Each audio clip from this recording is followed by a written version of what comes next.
চোৰাং গৰু সৰবৰাহকাৰীৰ বিৰুদ্ধে গোলোকগঞ্জ আৰক্ষীৰ অভিযানত এটি গৰুসহ এজন সৰবৰাহকাৰীক আটক।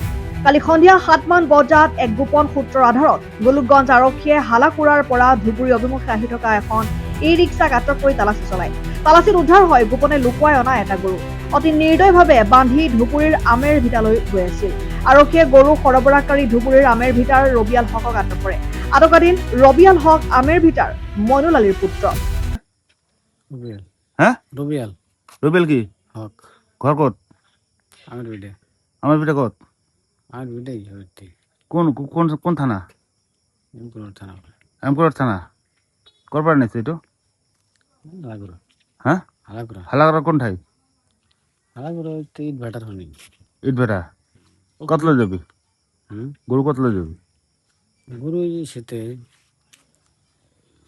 মালিকের নাম কি বলক মসজিদ বলো মন্দির গৌৰীপুৰৰ পৰা ছফিউৰ ৰহমানৰ ৰিপৰ্ট N24 আছাম।